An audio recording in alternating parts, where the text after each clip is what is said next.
By the time Miss Marple had navigated her way across the lawn and through the open French windows, a small knot of people had already gathered in the library, their faces registering various stages of shock and confusion. Eleanor Thorne stood near the mahogany desk, her hand pressed to her mouth, her eyes fixed on the figure slumped in the leather wingback chair positioned before the fireplace. It was Henry Blackwood, the village solicitor, a man of 61 whose practice had served Little Ashford and its surrounding parishes for nearly 4 decades. His head lolled backward at an angle that suggested either profound unconsciousness or something considerably more permanent, and the crystal tumbler that lay on the Aubusson carpet beside his right hand, its amber contents seeping into the delicate fibers, suggested that whatever had befallen him had occurred in the last few minutes. Sir Gerald's wine collection, Miss Marple reflected with that curious detachment she had cultivated over so many years, had been stored in the cellar directly beneath this very room, accessible through the door concealed behind the portrait of his great-grandfather. Lady Ashworth pushed through the gathering with a commanding presence that seemed to part the crowd like water before a stone, her face pale but her movements decisive. She bent briefly toward Blackwood as if to check for signs of life, then straightened and turned to address the assembled guests with the tone of someone accustomed to managing emergencies. "Someone fetch Dr. Henderson at once," she said, her voice steady despite the tremor that ran through it. "And someone else should telephone the police. This is clearly a matter for them." Constable Matthews, who had been among the first to reach the library, was already moving toward the telephone that sat on the secretary beside the window, his youthful face flushed with a sudden weight of responsibility that had descended upon him. He had been in the constabulary for barely 8 years and had never dealt with anything more serious than a bicycle theft or a dispute over boundary fences. The library itself was a handsome room, lined with books that served primarily as decoration, though the desk contained evidence of actual work, correspondence, several legal documents, and a desk calendar that bore Blackwood's neat handwriting. The windows looked out onto the garden, where the guests who had remained outside were now clustered in anxious groups, their conversations creating a low murmur that drifted through the open French doors. Miss Marple stood to one side, her keen eyes taking in details with the methodical precision of someone reading a particularly complex text. The sherry decanter on the sidebar was approximately 1/3 full. Beside it lay 3 glasses, only one of which bore evidence of having contained liquid. The windows themselves were closed and latched, and the curtains, both of them now that she examined them more closely, were of heavy velvet, lined with a cream-colored material that would have shown moisture immediately. The one nearest the desk had its hem caught against the stone sill, and upon examination it was indeed damp to the touch, as if it had been trailed deliberately through water. Catherine Ashworth stood near her mother, her hand resting on Lady Ashworth's arm, and Miss Marple noted that Catherine's own right shoe was slightly damp along its sole, as if she had stepped through something wet within the last quarter hour. David Hartley was looking at the body with the fixed intensity of someone trying to process information that refused to organize itself into sense, and his skin had taken on a greyish pallor that suggested the afternoon's entertainment had exceeded even London's more sensational offerings. Eleanor Thorne, gradually recovering from her initial shock, was explaining to Mrs. Henderson, who had arrived with admirable swiftness, the doctor evidently being nearer at hand than might have been expected, exactly what she had seen. She had come into the library, Eleanor recounted, to fetch some additional ice from the sideboard, as Lady Ashworth had mentioned that the kitchen was running low. The door had been closed but not locked, and when she opened it, the room appeared empty at first glance. It was only when she moved toward the sidebar that she noticed Blackwood in the chair and had immediately perceived that something was profoundly wrong with his appearance. She had not touched him, had not approached him further, and had run directly back outside to raise the alarm. By this account, Eleanor had possessed the presence of mind not to contaminate potential evidence, which spoke to either considerable self-possession or a reasonably clear conscience, Miss Marple thought. Dr. Henderson was bending over the body now, his stethoscope confirming what his eyes had already suggested, that Henry Blackwood, whoever he might have been in life, was no longer answering to that designation. His body was still warm, Dr. Henderson reported, which meant death had occurred within the last hour, probably within the last 30 minutes. The cause was not immediately apparent. There were no obvious wounds, no signs of violence that would account for his sudden demise. The empty tumbler beside him suggested poisoning, though that would require analysis, and the room bore no signs of struggle. It was, Miss Marple reflected, precisely the sort of eth that raised more questions than it answered, and she found herself wondering what business had called Henry Blackwood into the library during what was, after all, meant to be a social gathering, not a professional consultation. The police would arrive within the hour, Constable Matthews reported, his voice carrying the slight tremor of someone aware that his quiet life in Little Ashford had just undergone a fundamental alteration. In the meantime, they should, he suggested, all remain where they were. Nobody should leave the grounds. Nobody should discuss what they had seen. This last instruction was, Miss Marple suspected, optimistic to the point of fantasy. By evening, every resident of Little Ashford would know not only that Henry Blackwood was dead, but would have constructed at least 5 entirely different and mutually contradictory theories regarding how and why he had come to be so. She returned to her knitting chair on the lawn, retrieved her needles and her half-finished stockings and settled in to observe the village's collective reaction to the day's extraordinary disruption with the patient attention of someone who understood that human nature, when confronted with genuine surprise, invariably revealed far more than anyone intended to conceal. The police arrived at Thornfield Manor in the form of Inspector Charles Ridley, a man of 52, with the methodical demeanor of someone who had spent 3 decades investigating crimes in market towns and rural villages, where the most common offenses involved poaching and petty theft.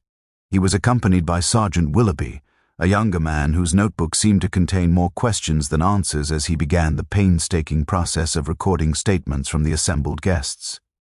Inspector Ridley moved through the library with the deliberate care of someone examining a crime scene that might yet yield its secrets to careful observation. Though his initial assessment aligned with Dr. Henderson's conclusion, Henry Blackwood was decidedly dead, had been so for somewhere between 20 and 40 minutes, and the mechanism of his death remained obscure. The sherry in the tumbler had been carefully collected in a glass vial by the inspector's own hand, marked and set aside for analysis at the county laboratory, though he made it clear that results would take several days. In the meantime, everyone present at the garden party would be considered potential witnesses, and several individuals would be considered potential suspects, a categorization that caused an almost visible ripple of unease through the assembled company. Lady Ashworth had insisted that the guests be allowed to wait in the drawing room, rather than standing about in the garden like suspects in a criminal melodrama, a small assertion of her authority that Inspector Ridley had found unworthy of resistance. The drawing room was a handsome space with high ceilings and tall windows that overlooked the gardens, and it was here that Miss Marple found herself seated on a damask sofa, her knitting abandoned in favor of observation, as the village's social hierarchy subtly reorganized itself in response to the crisis. Catherine Ashworth had seated herself near her mother, their body language suggesting both closeness and a certain underlying tension, as if proximity was required but genuine comfort was not forthcoming.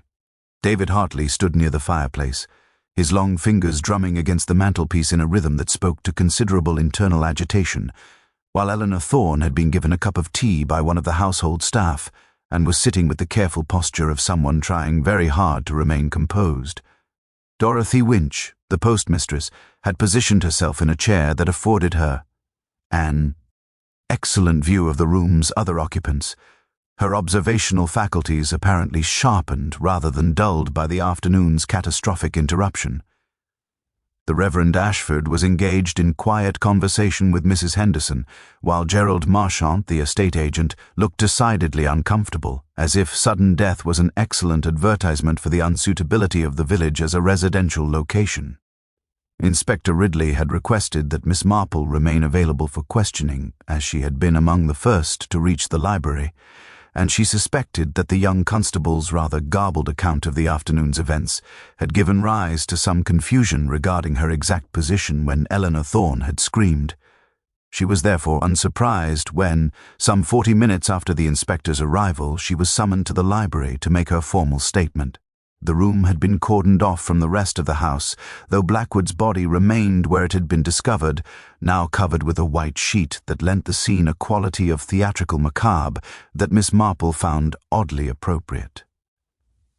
Inspector Ridley received her with the courtesy due to a woman of her evident respectability and advanced years, and he seemed genuinely interested in her account of the afternoon's events, particularly her observations regarding the damp condition of the curtain hem and the seemingly insignificant detail that 3 sherry glasses had been present on the sidebar, only one of which bore evidence of use. "An observant woman," he remarked, his tone suggesting neither approval nor disapproval, merely statement of fact. "Tell me, Miss Marple, in your estimation, had Mr. Blackwood been in this room long before his death?" Miss Marple considered the question with the gravity it merited. "Long enough," she replied carefully, "to have consumed whatever were in that tumbler, but not long enough for the residue to have begun settling in the glass.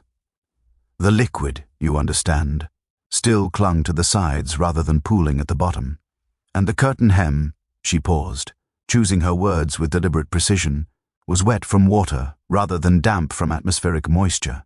Someone trailed it through something liquid quite recently, I should imagine. Whether that someone was Mr. Blackwood himself or another person entirely is, of course, a matter for your professional judgment."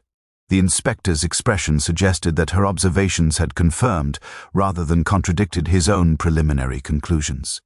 He asked her next about the social dynamics of the gathering, about whether she had noticed any particular tensions or animosities between Blackwood and any of the guests, and about her general impressions of the assembled company's reaction to his death.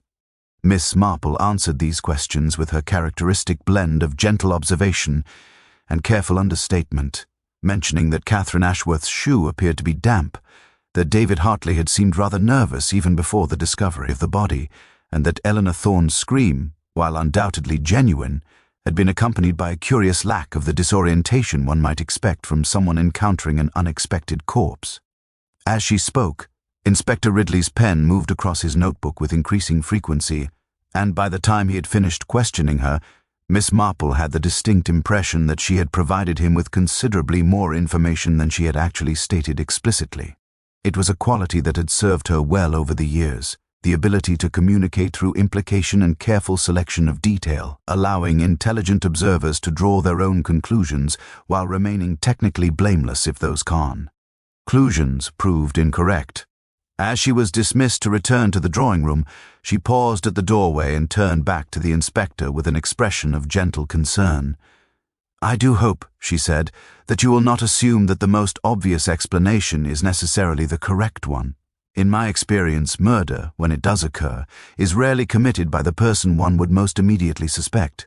The mind that plans such things is generally far more subtle, far more aware of human nature's tendency to see only what it expects to see." Inspector Ridley regarded Miss Marple with the expression of a man receiving advice from someone whose authority to offer it could not be questioned, though he maintained a carefully neutral demeanor that suggested he reserved judgment on whether such advice would prove useful. She returned to the drawing-room to find that the afternoon had progressed into early evening, and the quality of light filtering through the tall windows had shifted to that particular golden hue that preceded twilight. The atmosphere in the room had undergone a corresponding transformation as well. The initial shock had begun to crystallize into something more durable, a recognition that whatever had transpired in the library was not a temporary aberration but a permanent alteration of the village's social fabric. Lady Ashworth had maintained her composure with admirable consistency, though Miss Marple noted that her hands trembled slightly when she lifted her teacup, and that she had consulted her watch with increasing frequency as the hours accumulated. Catherine sat beside her mother, but their conversation, such as it was, consisted primarily of monosyllabic exchanges that suggested a relationship strained by something more than merely the day's catastrophic events. David Hartley had finally abandoned his position at the mantelpiece and had taken a seat near the window, his eyes fixed on the darkening garden outside, as if seeking escape through sheer force of concentration. Eleanor Thorne had been speaking with Sergeant Willoughby for the better part of an hour, recounting in painstaking detail her movements throughout the afternoon, her relationship to the deceased, and her complete inability to explain why Henry Blackwood had been in the library at all, much less why he had apparently decided to drink sherry in solitude during what was meant to be a social gathering. It was this last point that seemed to perplex the sergeant considerably, and Miss Marple could see in his expression the dawning realization that the case before him possessed layers of complexity that went well beyond the straightforward mechanics of poisoning. The telephone rang at approximately 6:30, and one of the household staff appeared with a message that Dr. Henderson had telephoned from his surgery. The preliminary analysis of the sherry sample had been completed by a chemist colleague in the county town, and the results were sufficiently concerning to warrant immediate communication. The liquid had indeed contained cyanide, a substance both readily obtainable and remarkably effective in small quantities, which meant that Henry Blackwood had been deliberately poisoned, not by accident but by someone who had either possessed considerable knowledge of toxins or had simply been sufficiently determined to ensure his death that methodology had become secondary to intent. Inspector Ridley's face, when he received this information, underwent a subtle transformation that suggested his preliminary assessment of the case had shifted from suspicious death requiring investigation to deliberate murder requiring substantial effort to resolve. He requested that everyone present remain at Thornfield Manor for additional questioning, a directive provoked considerable consternation among the guests, though none dared to protest too vehemently to a representative of the law. Lady Ashworth offered the use of several guest bedrooms for those who lived at sufficient distance to make departing before darkness an impracticality, an offer that several guests accepted with varying degrees of gratitude. It was while the inspector was making these arrangements that Miss Marple observed something rather curious occur. David Hartley rose from his chair near the window and walked across to the doorway, as if intending to leave the room, but when Catherine happened to glance in his direction, he immediately returned to his seat, his movements suggesting sudden reconsideration. Eleanor Thorne, meanwhile, had excused herself to the lavatory and had not yet returned, though the corridor outside seemed to contain no evidence of her presence.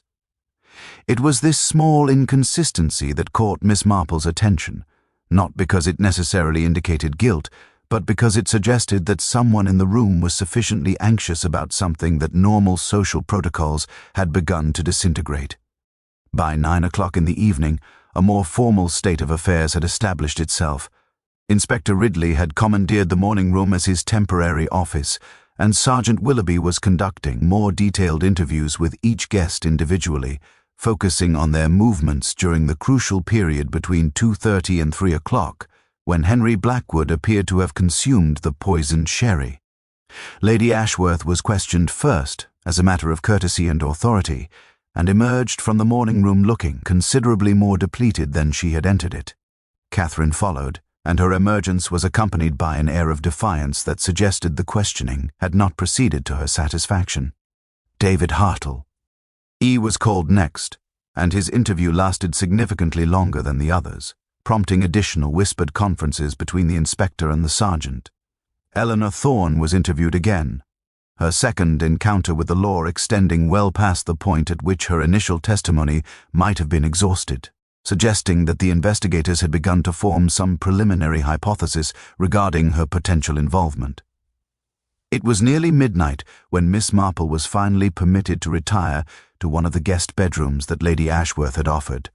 The room was handsomely appointed, overlooking the dark garden, and it was here that she performed her evening ablutions and settled into bed with her knitting, a habit she had maintained for so many years that the absence of needles in her hands felt distinctly unnatural.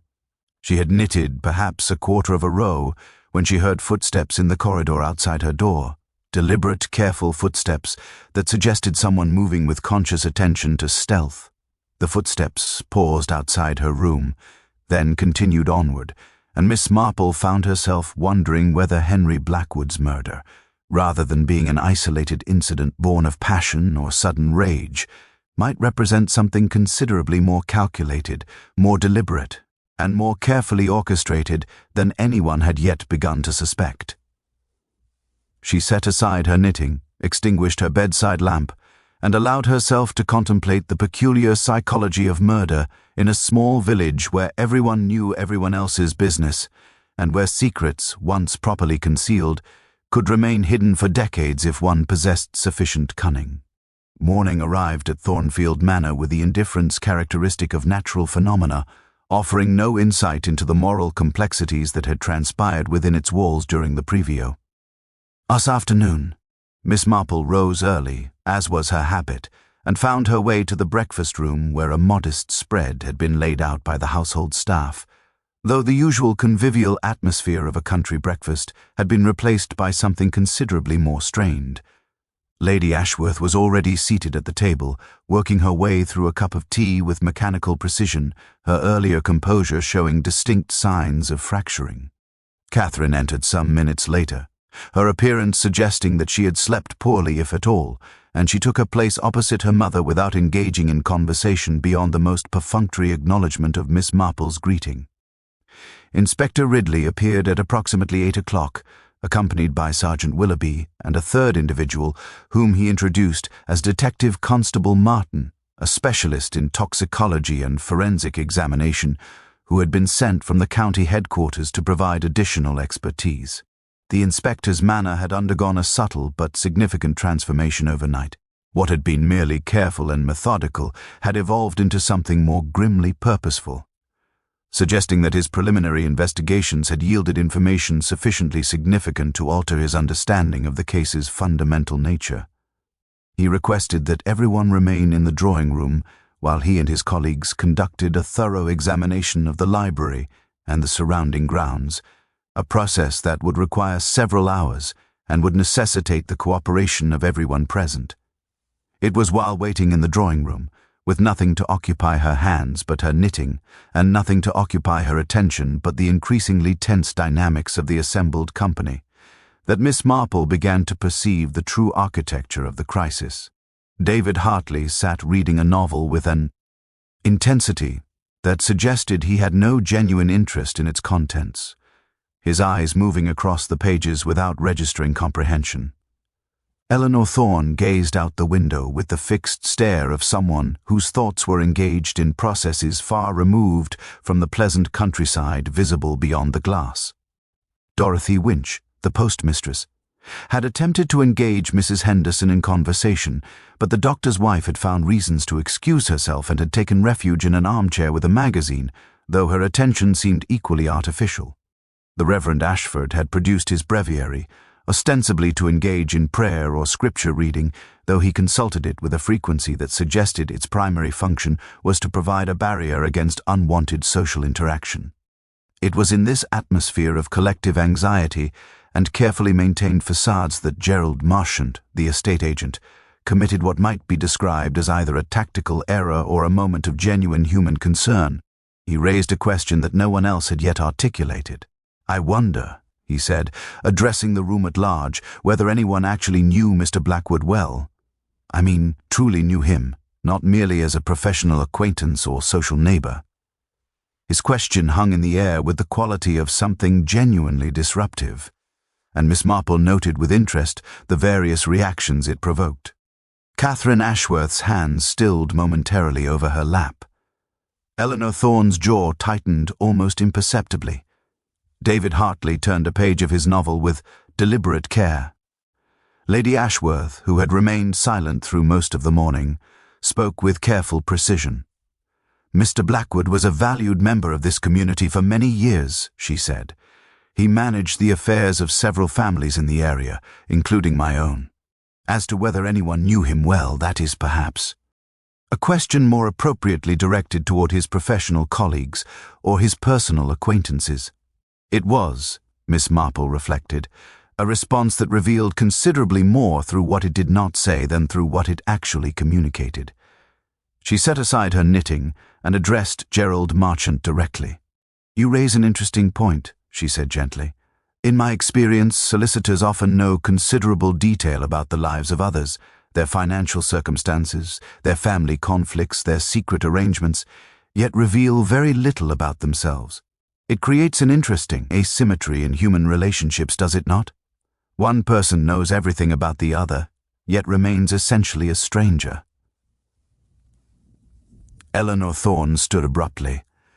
"I think I require some air," she announced, and before anyone could respond, she had crossed to the French doors that opened onto the terrace and had stepped outside into the morning sunlight.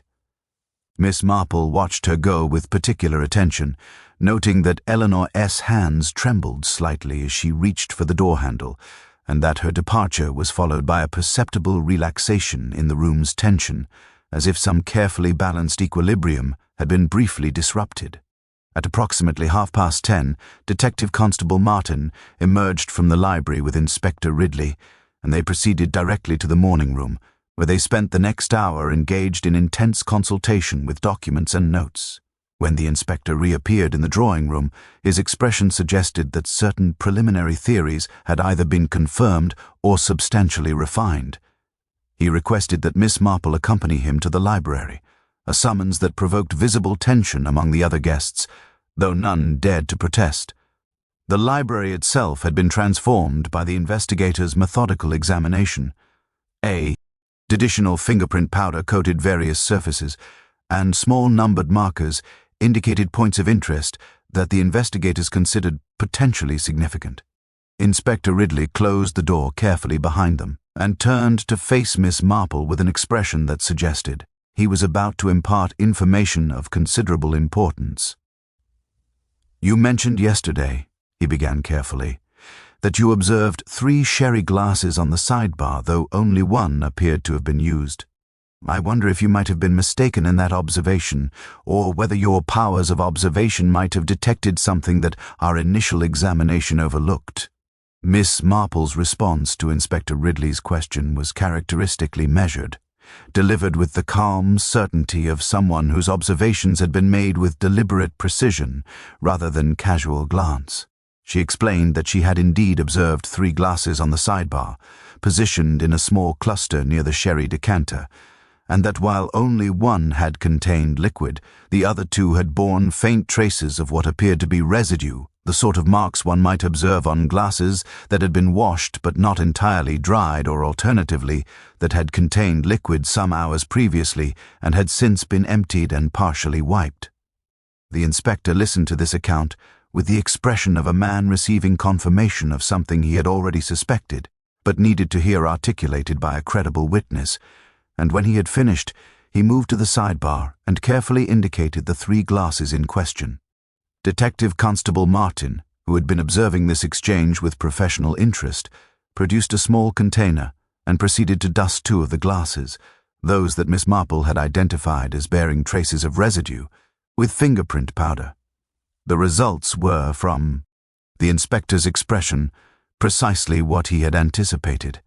2 distinct sets of fingerprints emerged on the glasses that appeared to have been used and subsequently cleaned, neither of which corresponded to the prints found on the glass that contained the poisoned sherry. The implications of this discovery hung in the air between them like a tangible presence, and Miss Marple found herself articulating the logical conclusion before the inspector had an opportunity to do so. "Mr. Blackwood did not drink alone," she said quietly. "Someone else was here with him, someone who shared a drink or drinks with him prior to his consumption of the poisoned sherry, someone who then attempted to conceal evidence of their presence by wiping their glass clean, though not perfectly, and who may very well have been the person responsible for introducing the cyanide into his beverage." The inspector nodded slowly, his expression suggesting that the investigation had just shifted from the realm of possibility into that of demonstrated fact. "The question becomes," he said, "not whether someone was present with the deceased, but rather who that person was, and whether their presence was coincidental or deliberately orchestrated. We have fingerprints from 2 individuals on those glasses, and Detective Constable Martin has been comparing them against the prints we collected from various people present at yesterday's gathering." He paused, allowing the weight of this statement to settle, then continued. "One set of fingerprints belongs to Eleanor Thorne, the groundskeeper's daughter. The other set belongs to a person we have not yet identified, though we are pursuing several promising avenues of investigation. What troubles me, Miss Marple, is that Eleanor Thorne has consistently maintained that she did not enter the library until the moment she discovered the body, and that she had no prior interaction with Mr. Blackwood beyond professional courtesies in the normal course of village life. Miss Marple's response to this revelation was not surprise, but rather a subtle tightening of her expression that suggested pieces of a puzzle had suddenly arranged themselves into a comprehensible pattern. She moved to the window and gazed out at the gardens, her hands folded before her in the characteristic posture that accompanied her most intense periods of consideration. "Eleanor Thorne," she said slowly, "is an intelligent young woman with considerable ambition.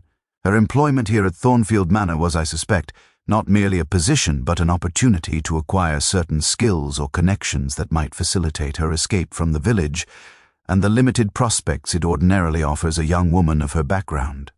One wonders what business a solicitor might have with such a person, and whether that business might have involved matters of a legal or financial nature." She turned to face the inspector directly. "Has anyone inquired into whether Mr. Blackwood had been engaged to provide legal services to Eleanor Thorne or her family? Whether he might have been assisting in some transaction or arrangement that required professional expertise?" The inspector's expression confirmed that this line of inquiry was precisely what had begun to occupy his attention. He explained that Eleanor's father, the groundskeeper, had been involved in a minor legal dispute concerning property boundaries some years previously, and that Henry Blackwood had represented him in that matter. More recently, however, there appeared to be a new matter entirely. Eleanor had apparently been in contact with Blackwood regarding her inheritance from a distant aunt, a woman who had passed away some months prior and who had left Eleanor a modest but not insignificant sum of money. A will had been drafted by Blackwood, and he had been managing the probate process, which had recently been completed. "Which means," Miss Marple observed quietly, "that Eleanor Thorne had recently come into possession of resources that would have allowed her to leave the village, to pursue whatever ambitions have occupied her thoughts during her employment here. One wonders whether Mr. Blackwood might have been dissatisfied with some aspect of the arrangement, or whether Eleanor herself might have felt that his services or his fees were excessive." It was at this precise moment that Sergeant Willoughby appeared at the library door, his expression suggesting that developments of significant importance had occurred in their absence. He informed the inspector that Detective Constable Martin's examination of the library's window fastenings had revealed something curious. The library windows, while appearing to be closed and locked, had actually been deliberately left in a position that allowed them to be opened from the outside, a manipulation that would have required considerable knowledge of the specific mechanism employed and would have taken time to accomplish. Furthermore, the damp curtain hem that Miss Marple had noted the previous afternoon bore traces of mud on its underside, mud that was not consistent with the composition of the soil in the gardens immediately surrounding Thornfield Manor, but rather resembled the distinctive clay-based composition found near the village pond, approximately 200 yards distant from the manor house. The inspector and Miss Marple exchanged a glance that acknowledged the profound shift this information represented, transforming what had appeared to be a crime committed by someone present at the garden party into something considerably more complex, a crime that might have been planned and executed by someone entirely absent the gathered company, someone whose presence could be inferred only through careful analysis of physical evidence and logical deduction. The revelation regarding the deliberate manipulation of the library windows transformed the investigation from a question of who had been present at Thornfield Manor during the garden party into something substantially more intricate, a question of premeditation, of planning, of someone sufficiently determined to ensure Henry Blackwood's death that they had undertaken considerable preparation to achieve that objective. Inspector Ridley's demeanor shifted visibly upon receiving this information, and he immediately requested that Sergeant Willoughby conduct a comprehensive review of all movements and statements made by individuals present at the garden party, with particular attention to anyone who had absented themselves from the assembled guests at any point during the relevant time frame. Miss Marple remained in the library, ostensibly occupied with further examination of the crime scene, though her actual focus had begun to extend beyond the physical evidence toward the more subtle landscape of human motivation and psychological necessity that invariably underlay such acts. She was contemplating this particular puzzle when Inspector Ridley returned some 20 minutes later with information that appeared to have substantially altered his understanding of the case's fundamental structure. During the garden party itself, he explained, several individuals had temporarily absented themselves from the main gathering, ostensibly for purposes of legitimate necessity or social convention. Catherine Ashworth had excused herself to attend to matters in her private sitting room. David Hartley had walked to the far end of the gardens, claiming to require solitude to manage a sudden headache. Gerald Marchant had stepped inside the manor house briefly to use the lavatory. The Reverend Ashford had been occupied in conversation with Sir Gerald's wine steward, examining certain bottles in the cellar, a consultation that had lasted approximately 35 minutes. Eleanor Thorne, most significantly, had disappeared from the drawing room for nearly 40 minutes during the critical time frame, an absence that she had initially claimed was devoted to assisting the kitchen staff, but which subsequent investigation had revealed to be entirely unaccounted for by anyone in a position to verify her movements. It was this last detail that seemed to occupy Inspector Ridley's primary attention, and when he had finished explaining these findings to Miss Marple, he posed a question that suggested his investigative focus had begun to narrow considerably. "If Eleanor Thorne's fingerprints are on those glasses," he said carefully, "and if we accept that she was present with Mr. Blackwood in this room at some point during the afternoon, how do we reconcile that with her statement that she did not enter the library until she discovered his body? And more significantly, what was the nature of her interaction with Mr. Blackwood that would have resulted in both of them consuming sherry?" Miss Marple had anticipated this very question, and her response was delivered with the precision of someone who had already worked through the logical possibilities and had arrived at conclusions that were themselves troubling in their implications.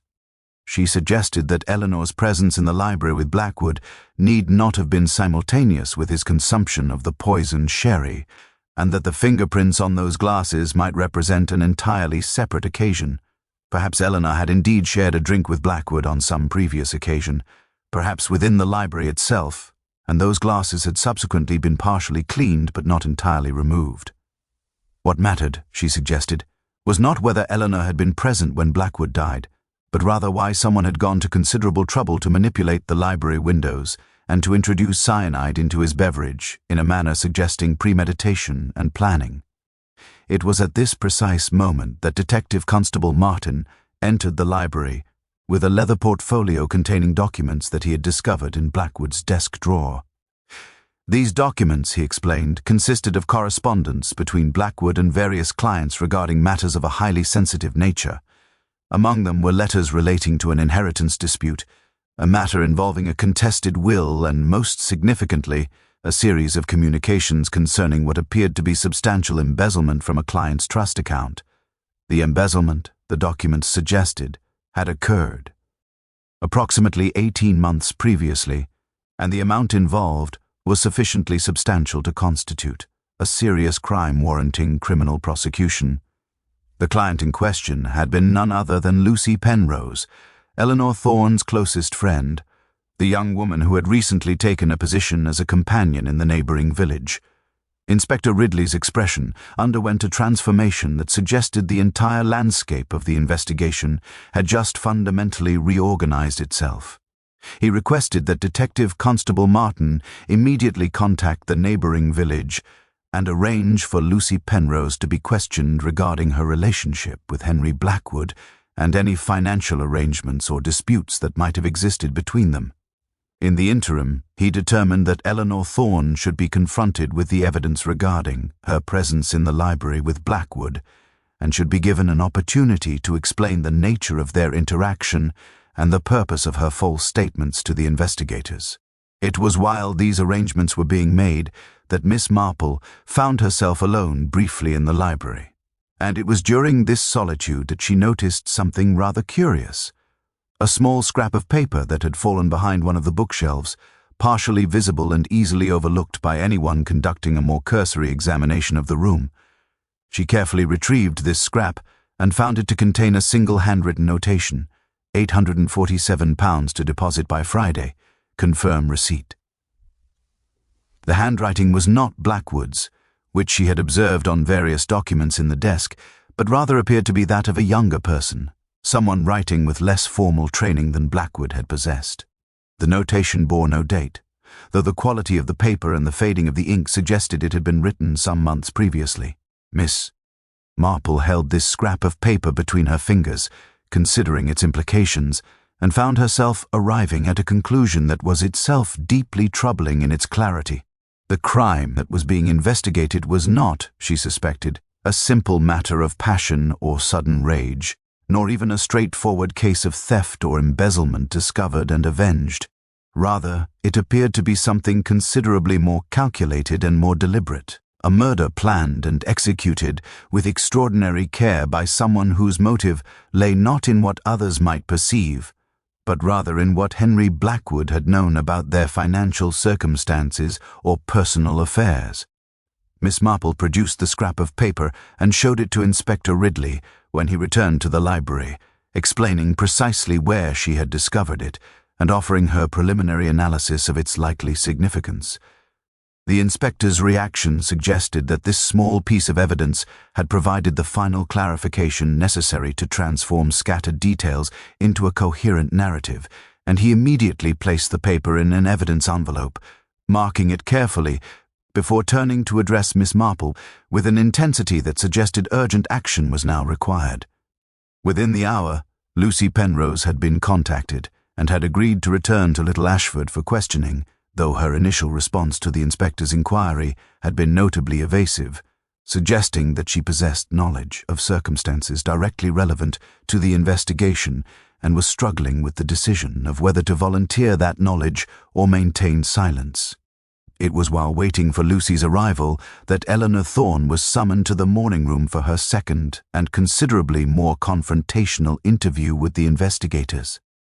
Miss Marple, observing from a discreet distance as Eleanor entered the room, noted with particular attention the young woman's facial expression, the tremor in her hands, and the deliberate way she seated herself with her back slightly rigid, as if bracing herself against some anticipated assault. Eleanor's initial responses to the inspector's questions maintained the consistency of her previous statements, but when confronted with the fingerprint evidence and with a detailed account of her movements during the garden party, her composure began to show distinct signs of fracturing. She admitted, finally, that she had indeed entered the library prior to discovering Blackwood's body, and that she had indeed shared a drink with him, though she maintained vehemently that she had neither introduced poison into his beverage, nor had she possessed any knowledge that his subsequent consumption of sherry would result in his death. Her explanation for her initial false statement was delivered with a desperation that suggested genuine distress rather than calculated deception.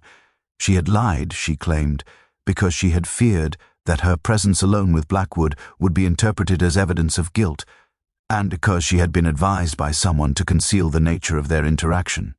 When pressed regarding who had offered this advice and what precisely that interaction had entailed, Eleanor initially resisted, but gradually revealed that she had been counseled by Lucy Penrose, her closest friend, who had warned her that Blackwood's death would inevitably result in suspicion falling upon anyone known to have been in contact with him regarding financial matters. Eleanor had been seeking Blackwood's assistance in recovering funds that had been embezzled from Lucy's inheritance, a process that had proven considerably more complicated and considerably more costly than Lucy had initially anticipated.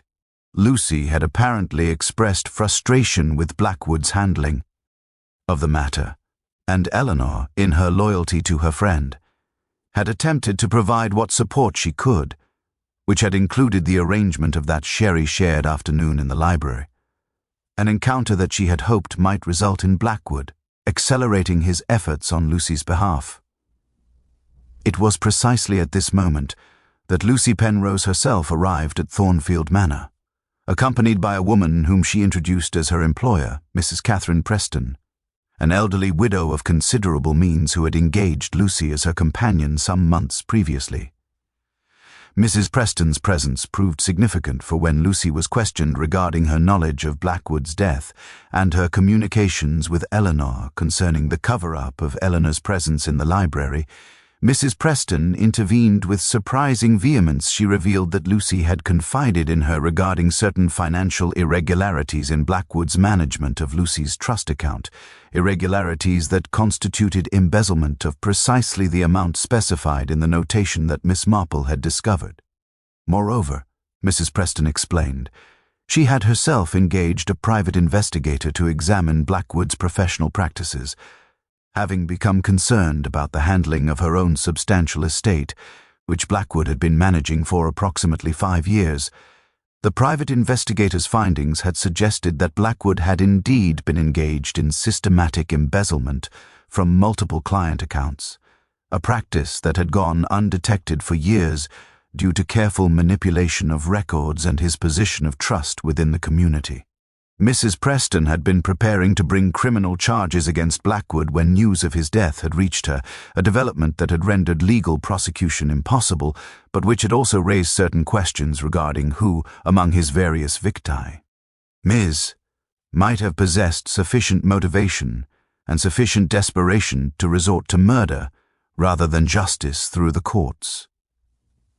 Inspector Ridley's expression, as he processed this information, suggested that the investigation had just undergone a profound transformation. What had appeared to be a relatively straightforward poisoning, the work of a single motivated individual seeking revenge for a personal slight or financial injury, had revealed itself to be something far more complex. Multiple individuals possessed strong motives for Blackwood's death. Multiple individuals had opportunity, and multiple individuals had engaged in behavior suggestive of guilty knowledge or deliberate concealment of facts relevant to the investigation. The question that now demanded resolution was not whether a crime had been committed, nor even who among the suspects might have possessed the knowledge and capability to commit it, but rather which specific individual had actually taken the step of introducing cyanide into Henry Blackwood's sherry, and what particular combination of motive, opportunity, and psychological necessity had driven them to commit that final, irreversible act. It was this question that occupied Miss Marple's thoughts as evening descended once more upon Thornfield Manor, and as she sat in her guest bedroom, her knitting abandoned, contemplating the precise sequence of events that had culminated in a man's death, and considering the particular psychology of someone who had determined that murder was preferable to any alternative course of action. The morning of the 3rd day since Henry Blackwood's death dawned with a peculiar quality of tension that seemed to permeate Thornfield Manor like an invisible fog, settling into the very fabric of its rooms and corridors. Inspector Ridley had established a more permanent presence in the morning room, his investigation having expanded substantially in scope as the various financial irregularities in Blackwood's practice had come to light through examination of his professional records. Detective Constable Martin had been joined by additional investigators from the county headquarters, and the manor house had begun to assume the character of an active crime scene rather than a temporary location of inquiry. Miss Marple had remained at Lady Ashworth's invitation, ostensibly as a guest but in practical terms as an unofficial consultant whose observations and insights Inspector Ridley had come to regard with considerable professional respect. She had spent the previous evening in conversation with the inspector, discussing the psychological profiles of the various suspects and the particular patterns of behavior that tended to distinguish genuine guilt from innocent anxiety. It was during this conversation that she had articulated an observation that seemed to strike the inspector with particular force, that the murderer, in committing their crime, would inevitably have created psychological pressures that would eventually manifest themselves through some subtle behavioral anomaly, some small deviation from the patterns of normal human interaction that would serve as a window into their guilty knowledge. It was with this principle firmly in mind that Miss Marple found herself, on the morning of the 3rd day, engaged in what might be described as a carefully orchestrated performance of casual social interaction with the various individuals who remained at Thornfield Manor. She arranged herself in the drawing-room with her knitting, a figure so apparently harmless and so thoroughly absorbed in her needlework that she was easily overlooked by those engaged in more pressing concerns. Catherine Ashworth entered the room at approximately 9 o'clock, her appearance suggesting that she had undergone a substantial deterioration in her emotional state since the previous evening. Her hands trembled as she poured herself a cup of tea from the sideboard, and when she had seated herself, she found Miss Marple's knitting needles clicking with their familiar, almost meditative rhythm. "You must find this all quite shocking," Catherine said suddenly, addressing Miss Marple directly, as if the older woman's apparent composure had provoked some need to articulate the emotional turbulence that Catherine herself was experiencing. "A murder in a small village, conducted with such apparent premeditation. It suggests that someone among us is capable of acts we would not have imagined possible." Miss Marple set aside her knitting with deliberate care and regarded Catherine with an expression of gentle sympathy. "I have observed," she said quietly, "that human beings are capable of remarkable things when circumstances align in particular ways. Most people who commit violent acts are not fundamentally different from their neighbors. They are ordinary individuals who have encountered a situation that they perceived as intolerable and who have chosen a response that more psychologically balanced individuals might have rejected. The question is not whether someone was capable of murder, but rather what particular sequence of circumstances and pressures created a situation in which murder appeared to be the only viable alternative." Catherine's response to this observation was to set down her teacup with a deliberate gesture and to fix Miss Marple with an intense gaze that suggested she had been waiting for precisely this conversation. "I have been considering something," she said carefully, "and I wonder whether I should discuss it with the inspector, though I confess I am uncertain whether what I have observed constitutes evidence of actual guilt or merely evidence of poor judgment and questionable ethics." She paused, as if gathering courage for what she was about to disclose. "My mother," she continued slowly, "was engaged in financial arrangements with Mr. Blackwood, arrangements of a highly personal nature, involving substantial sums of money. I discovered evidence of these arrangements quite by accident while searching for a document in my mother's desk. The arrangements appear to have been ongoing for several years and involve payments that far exceed what would ordinarily be charged for straightforward legal services." Miss Marple's expression remained neutral, though her knitting needles had stilled, and her entire attention was now focused upon Catherine's face with an intensity that suggested this disclosure had confirmed something she had previously suspected. "And you believe," Miss Marple prompted gently, "that these arrangements might have provided your mother with a motive for Mr. Blackwood's death, that she might have wished to terminate these payments, or that some disagreement regarding their continuation might have resulted in violence?"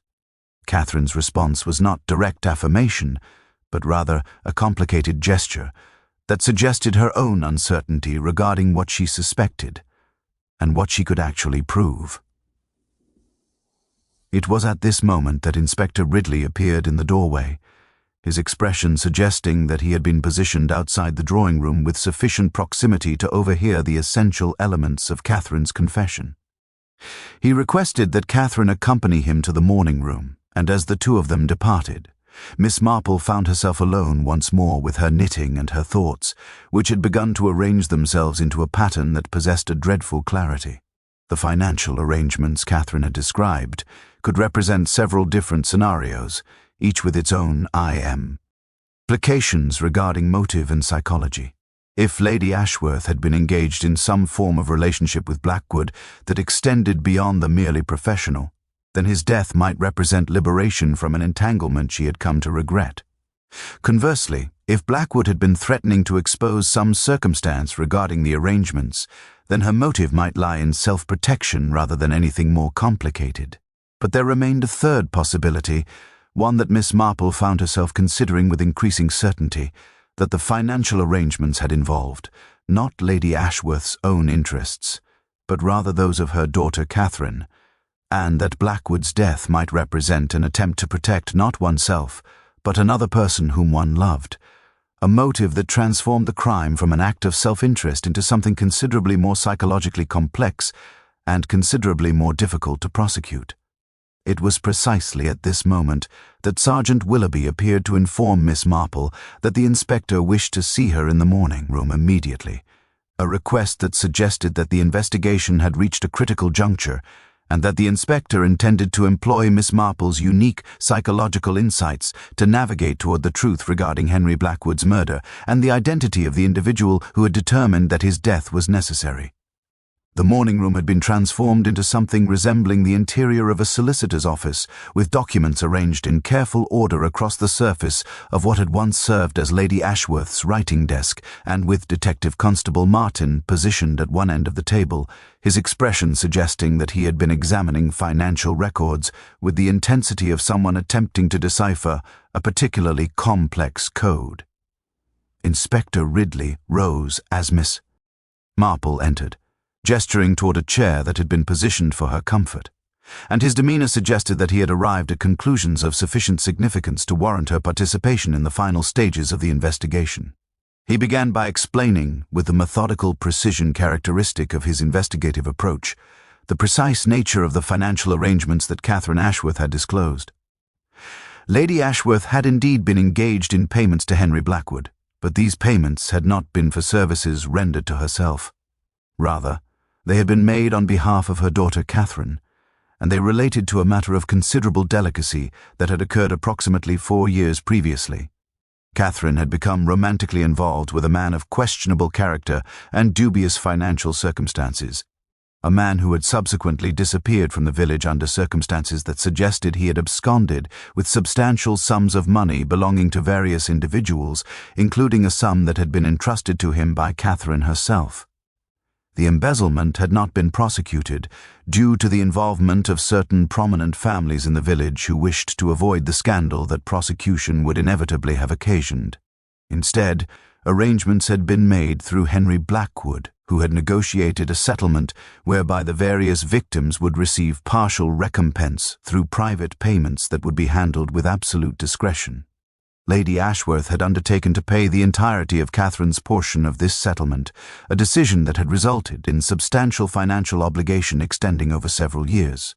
According to the financial records that Detective Constable Martin had examined, these payments had recently escalated substantially, suggesting that Blackwood had demanded increased compensate, potentially by threatening to expose the circumstances of the original embezzlement to individuals who had previously been unaware of Catherine's involvement in the affair. It was this escalation, Inspector Ridley suggested, that had provided the motive for Henry Blackwood's death, and it was this escalation that had triggered a series of psychological pressures within the Ashworth household that had ultimately resulted in violence. However, as he explained these conclusions, Miss Marple found herself raising a question that seemed to introduce a note of discordant complexity into what the inspector had apparently regarded as an otherwise coherent narrative. If the motive for Mr. Blackwood's death lay in his threat to expose Catherine's involvement in the original embezzlement, Miss Marple said carefully, then the individual most motivated to prevent such exposure would logically be Catherine herself, not her mother. Yet the evidence suggests that the crime required considerable premeditation and planning, the manipulation of windows, the introduction of cyanide, the creation of false statements. These are not the actions of someone acting in passion or sudden desperation, but rather of someone who has had time to consider alternatives and who has deliberately rejected them. That suggests a motive that extends beyond mere self-protection. Inspector Ridley's expression shifted subtly, and Miss Marple perceived that her observation had touched upon something that he himself had been struggling to reconcile. He acknowledged that the evidence did indeed suggest premeditation of a degree that seemed inconsistent with a crime of passion or sudden desperation, and that further investigation had revealed an additional layer of complexity that he had been preparing to disclose to Miss Marple precisely because he suspected that her particular insights might illuminate patterns that his own investigative methodology had failed to fully illuminate. Detective Constable Martin produced a second set of financial documents, these relating not to payments made on Catherine's behalf, but rather to payments made on behalf of David Hartley, Lady Ashworth's nephew. The documents revealed that David had been receiving substantial regular payments from Lady Ashworth for the past 18 months, payments that had been described in her personal records as assistance with artistic pursuits, but which Detective Constable Martin's investigation had revealed to relate instead to significant gambling debts that David had accumulated in London, and that had attracted the attention of individuals whose methods of debt collection extended well beyond the merely legal. It appeared that Lady Ashworth had undertaken to pay these debts as they accumulated, effectively subsidizing her nephew's increasingly desperate financial circumstances. However, approximately 3 weeks prior to Henry Blackwood's death, these payments had abruptly ceased, and a note in Lady Ashworth's handwriting suggested that she had become aware of the true nature of David's financial difficulties and had determined that she could no longer enable what she perceived as self-destructive behavior.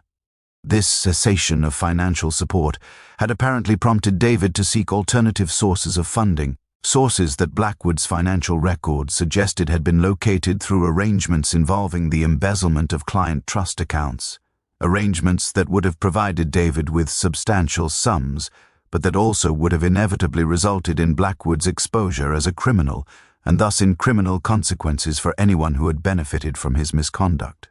It was at this precise juncture in the inspector's explanation that Miss Marple found herself articulating a conclusio that seemed to crystallize the previously scattered fragments of evidence into a coherent and deeply troubling whole. David Hartley, she said quietly, required substantial sums of money.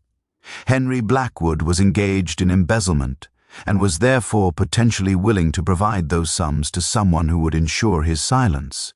But Mr. Blackwood, being fundamentally a man of cowardice and self-interest, would inevitably have attempted to leverage his cooperation for purposes of extortion, thereby creating an endless obligation rather than a finite transaction.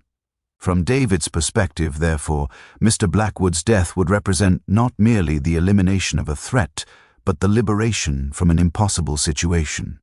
Moreover, if Mr. Blackwood were dead, any evidence of his embezzlement would be presumed to have died with him, at least until his financial records were examined, which would inevitably occur, but which might have allowed sufficient time for David to implement whatever plans he had constructed for his escape. The inspector nodded slowly, his expression confirming that this analysis represented precisely the conclusion toward which his own investigation had been leading. However, he continued, there remained a single problem that had prevented him from proceeding to formal charges against David Hartley. The evidence regarding David's presence in the library, his possession of knowledge regarding the window's manipulation, his access to cyanide, all of this remained circumstantial at best and speculative at worst. What was required was not merely proof of motive and opportunity, but proof of actual guilt, and that proof required either a confession or the discovery of physical evidence directly linking David to the crime. It was at this observation that Miss Marple rose from her chair with the deliberate movements of someone who had arrived at a decision of considerable importance, and she addressed Inspector Ridley with a clarity and directness that suggested she had formulated a plan designed to provide precisely the confession and the physical evidence that the investigation currently lacked. She proposed that David Hartley be invited to participate in what might be described as a carefully orchestrated psychological examination, a conversation that would be conducted ostensibly to clarify certain minor details regarding his movements during the garden party, but that would in fact be designed to provoke a reaction that would reveal his guilty knowledge through behavioral indicators rather than through direct accusation. The inspector, recognizing the sophistication of this approach and understanding that conventional interrogation had thus far failed to yield results, agreed to the proposal with evident reluctance, as if he harbored concerns regarding the ethics of deliberately manipulating a suspect into revealing incriminating information. However, he acknowledged that the circumstances of the case justified extraordinary measures, and he arranged for David to be summoned to the morning room under the pretense of clarifying certain details regarding the financial arrangements that had been discovered among Lady Ashworth's documents. David's arrival in the morning room was accompanied by all the outward signs of someone attempting to maintain composure in the face of circumstances that he perceived as threatening. His movements were deliberate and controlled, his facial expression carefully neutral, and his responses to the inspector's initial questions regarding his knowledge of the financial arrangements were delivered with precision and apparent candor. It was only when Miss Marple intervened, speaking in her characteristic gentle tone, that the carefully maintained facade began to show signs of deterioration. She observed, with deceptive casualness, that she had been struck by the curious detail that David had apparently visited the village pond quite recently, given that trace evidence discovered at the crime scene bore a remarkable resemblance to the distinctive clay-based soil composition found in that location. She further observed that the manipulation of the library windows would have required not merely knowledge of their mechanical properties, but also considerable physical familiarity with their operation, the sort of familiarity that would be possessed by someone who had spent considerable time at Thornfield Manor, and who had examined the manor's various architectural features with particular attention.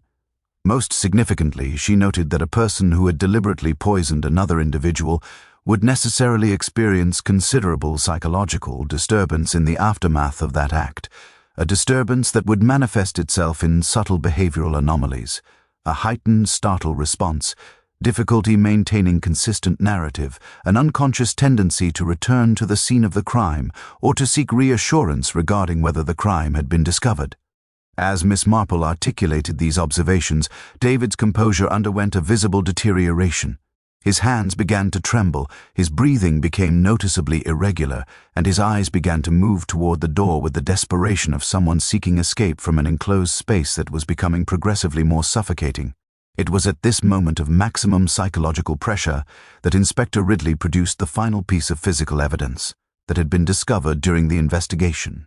A small container of cyanide that had been located in David's guest bedroom, concealed within a hollowed-out copy of a London novel, a hiding place that suggested considerable premeditation regarding not merely the commission of the crime but also the concealment of evidence in its aftermath. The combination of Miss Marple's psychological manipulation and the production of this tangible physical evidence proved sufficient to overcome David's resistance. He confessed, his words tumbling forth with the relief of someone who had been maintaining a deception of considerable psychological burden, and who had been granted an opportunity to finally articulate the truth that had been consuming his consciousness since the moment he had watched Henry Blackwood consume the poisoned sherry.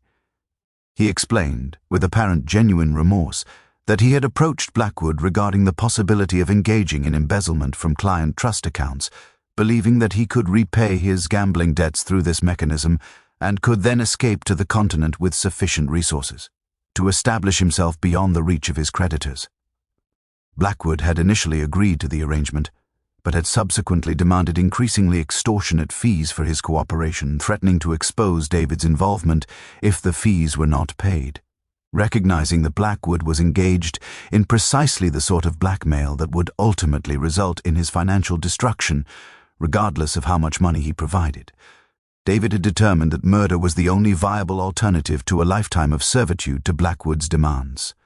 He had deliberately manipulated the library windows during a visit to Thornfield Manor the day before the garden party, had introduced cyanide into the sherry decanter during the garden party itself while the library was unoccupied, and had then fled the scene, leaving Eleanor Thorne's presence in the library to serve as convenient misdirection for the investigators' initial inquiries. The confession, while providing Inspector Ridley with the evidence and the clarity necessary to proceed with formal charges, seemed to provide little satisfaction to anyone present in the morning room. David was led away by Sergeant Willoughby, his earlier composure entirely abandoned, his face bearing the expression of someone confronting the full weight of the consequences that his actions had precipitated. Lady Ashworth, who had been informed of the arrest, and who had come to the morning room to comprehend the full extent of her nephew's criminality, appeared to have aged substantially in the hours since the investigation had begun, her earlier commanding presence replaced by something approaching physical collapse. Catherine stood beside her mother, her own face bearing the complex expression of someone confronting the realization that her own youthful indiscretion had, through a series of psychological dominoes that seemed to extend backward through time, resulted in Henry Blackwood's death and in her nephew's descent into criminality. Miss Marple, having orchestrated the confession through her particular combination of psychological insight and gentle manipulation, found herself regarding the assembled company with the peculiar melancholy of someone who had spent a lifetime observing human nature and who had come to understand that murder, when it occurred, invariably represented not merely individual failure, but rather systemic failure. The failure of communities to adequately support their members, the failure of institutions to provide mechanisms for addressing genuine distress, and the failure of individuals to perceive the consequences of their actions before those consequences had accumulated into irreversible tragedy.